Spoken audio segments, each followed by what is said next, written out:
मैं शबीना परवीन और आप सभी देख रहे हैं मेरे साथ भारत मीडिया। बलिया में बोले दयालु, नरेंद्र मोदी है तो जीत की गारंटी।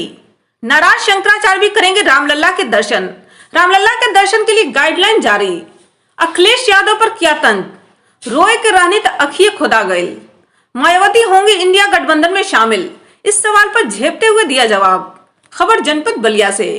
योगी के आयुष मंत्री दयाशंकर उर्फ दयालु ने दिया बड़ा बयान। अयोध्या में रामलला के दर्शन के लिए की गाइडलाइन जारी। अलग अलग राज्यों के मुख्यमंत्री, धर्माचार्य और चारों पीठों के शंकराचार्यों के लिए गाइडलाइन जारी। सभी के लिए नंबर अलर्ट। अलग अलग राज्यों के धर्माचार्य और मुख्यमंत्री के लिए तिथि और दिन तय। चारों पीठों के शंकराचार्यों के लिए भी की जाएगी तिथि तय। प्राण प्रतिष्ठा में न आना उनका निजी फैसला।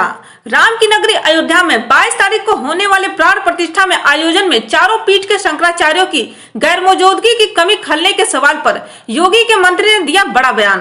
कहा, शंकराचार्यों का न आना उनका निजी फैसला, आज नहीं तो कल आएंगे। उनके लिए भी एक तिथि तय की जाएगी। सबकी तिथि तय है। अलग अलग राज्यों के मुख्यमंत्री और धर्माचार्य के लिए अलग अलग तिथियां तय है। अलग अलग राज्यों के लिए नंबर लगा है।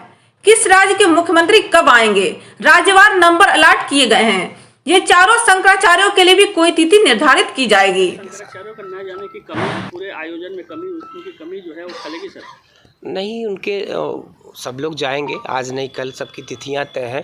पूरे देश के बहुत सारे राज्यों के मुख्यमंत्री, बहुत सारे राज्यों के धर्माचार्यों के लिए अलग अलग तिथियां तय हैं। किस राज्य का व्यक्ति कब आएगा, ये 2 महीने का, अगर आपको उसके बारे में संज्ञान हो तो पता कर लीजिएगा आप कि अलग अलग दिनों में उनकी तिथियां तय हैं कि कब किस राज्य का नंबर है। इसलिए कि एक साथ इतना बड़ा देश, 140 करोड़ लोगों का देश है भारत, तो ऐसे में पूरा देश एक ही कुछ ही समय के अंदर दर्शन नहीं कर सकता।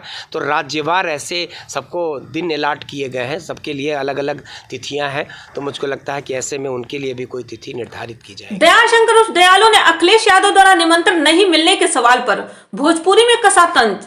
कहा, रोए के रहनी तो अखिए खुदा गए। अखिलेश यादव नहीं आने का बहाना ढूंढ रहे हैं। वह दिल से चाहेंगे तो स्पीड पोस्ट की भी दिखा दी जाएगी। अखिलेश यादव सर निमंत्रण कह रहा है कि हमें निमंत्रण नहीं मिला है, तो क्या दोबारा कोई बीजेपी का या मुझको नहीं लगता कि किसी विपक्ष के नेता को ऐसा कहने का अधिकार है, इसलिए कि सबको निमंत्रण पत्र भेजे गए हैं। अब न आने का बहाना ढूंढना, पहले कहते थे ना, गांव में कहावत थी कि रो के रहली की अखिए खुदा गई, तो उन लोगों को कोई बहाना चाहिए।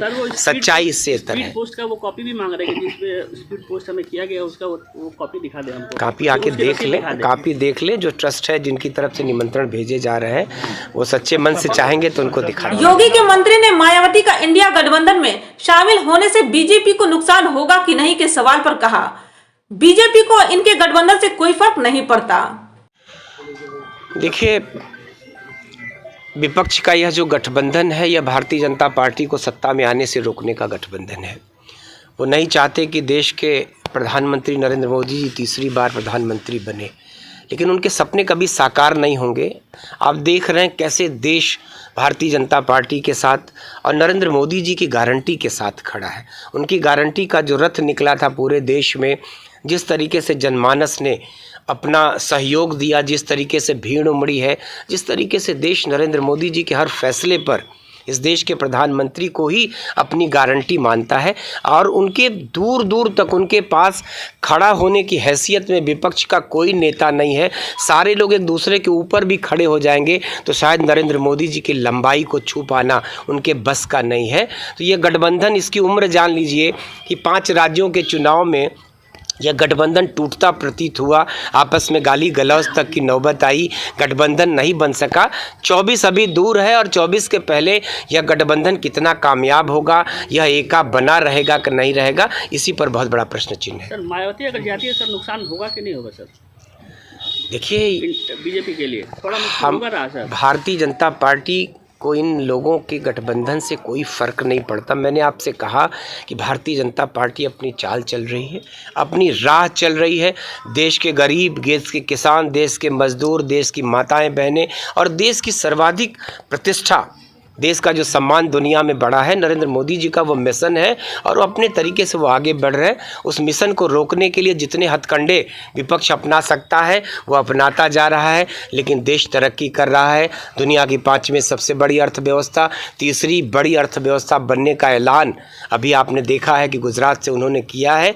तो मुझको लगता है ऐसी ताज़ा खबरों के लिए बने रहें भारत मीडिया के साथ।